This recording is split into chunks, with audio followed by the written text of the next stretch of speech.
Welcome back to my YouTube channel. Today, I continue the New Era story. Chapter 9. Subject, Captain Schmidt. Species, human species description. Mammalian humanoid, no tail. 6, 2 inches, 1.87 m, AVG height, 185 pounds, 84 kilograms, AVG weight, 170-year life expectancy. Ship, USS Strandhog location. Classified. So, Captain, this is probably going to be a long one, Commander Henskin said casually. Think we're in for the suck? A few eyebrows rose on the other officers as I looked at the former Marine with the sort of deep apathy that can only be obtained by a severe lack of caffeination. Commander Henskin had taken advantage of a program that allows enlisted to become officers when they switch branches. Every now and then he forgets that officers are supposed to speak a certain way, which can be a problem since he's my second in command. Posture and poise, Henskin, I reminded him. But when are we not? Right, sorry, sir. And when you're right, he chuckled. Think it's going to be worse than other missions, sir? Lieutenant Commander Yorvi asked.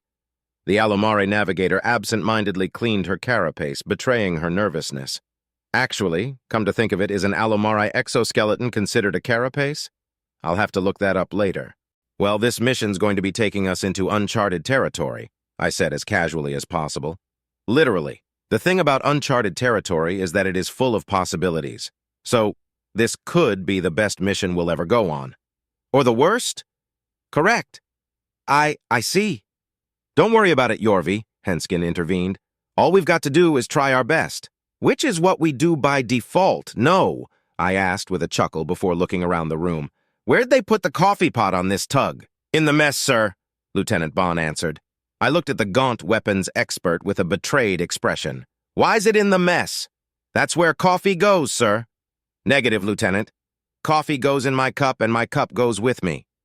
Well, I'm afraid this vessel does not come equipped with waitstaff, sir. I beg to differ. Ensign Lickjo, a coffee, please. I grinned at the Urakari maintenance lead.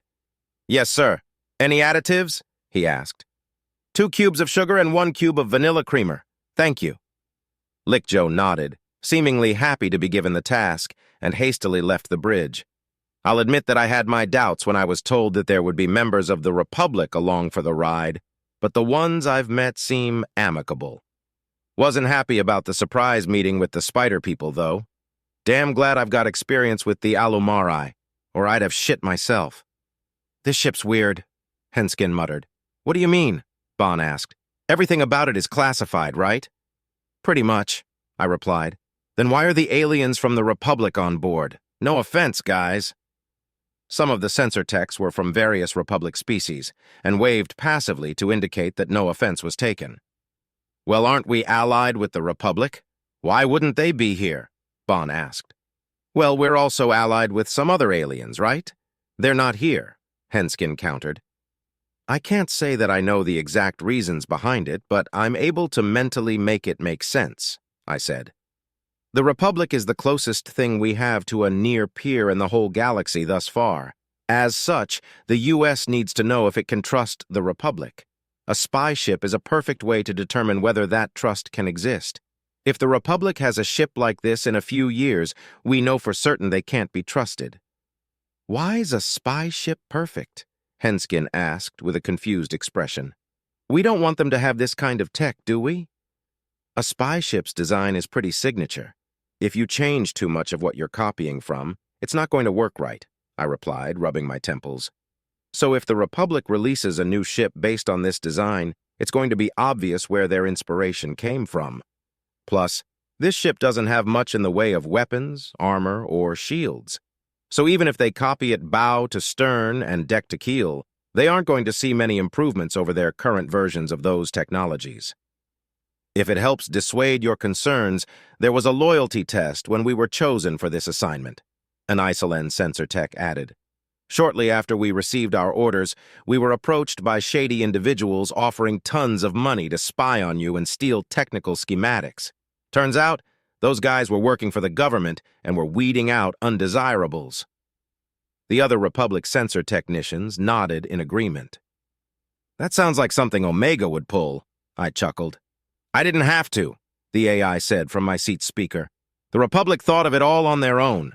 Fun fact, less than 2% of their chosen candidates failed that test. The last time we did something like that, about 15% failed. So, we're less trustworthy than they are? Henskin asked. Not really. While the data may seem to suggest that, it isn't particularly comprehensive. For instance, I don't know how much each individual was offered, which species they were, or even how financially stable they were. All of these variables would likely impact an individual's likeliness to betray confidence. Yet these variables weren't accounted for with either test, Omega said, so all we can say for certain is that more members of the U.S. military were untrustworthy for that particular test. Yeah, very interesting, I said, stifling a yawn. Are we ready to go? Not yet, but soon. Keep an eye on your terminal. With an absent-minded nod, I leaned back in my chair. So are all of you ensigns? Henskin asked the Iceland sensor tech. No, I'm a lieutenant, he chuckled. That's higher than ensign, right? I'm not used to your ranking system yet. In the interest of easing confusion, the brass got together and assigned all of the Republic crew U.S. ranks. Instead of easing confusion, though, it just seemed to push it onto their side of the aisle. I watched passively as Henskin and the Iceland chatted about ranks for a while, but perked up when a familiar, warm, and absolutely lovely smell caught my nose. Here's your coffee, sir, Lickjo said, giving me the precious plastic goblet.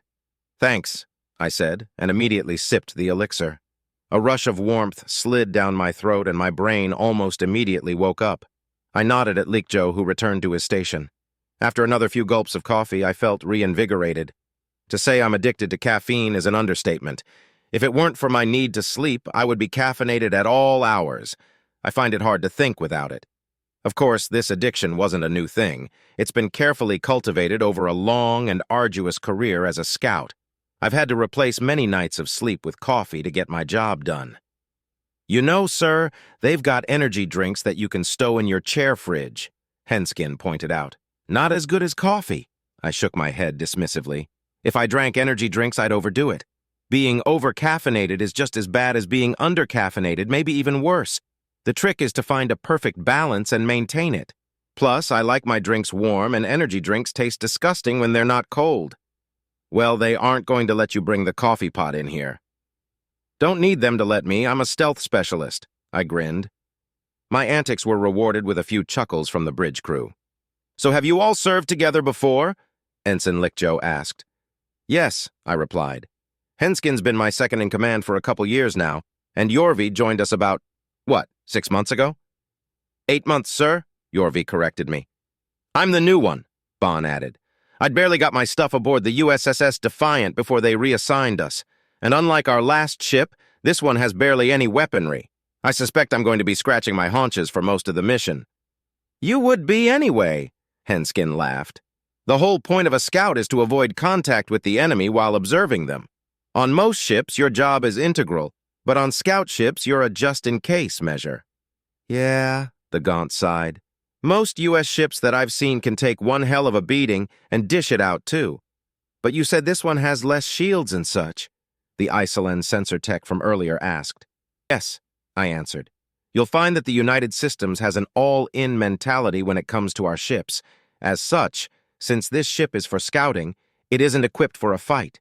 It was designed with keeping a low profile in mind, and so it has the bare minimum when it comes to armor, shields, and weapons, just enough to give us time to run if we're spotted. Needless to say, we'll be trying to avoid any action, Henskin said. My terminal beeped with a notification, and everyone turned to look at me as I opened it. Launch orders. I forwarded the destination to Lieutenant Commander Yorvi. All right, looks like it's time to go.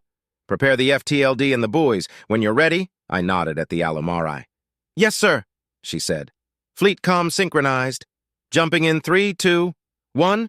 If you enjoy captivating stories like this one, don't forget to hit like, subscribe, and turn on notifications so you won't miss any future episodes on HM's SciFi Stories.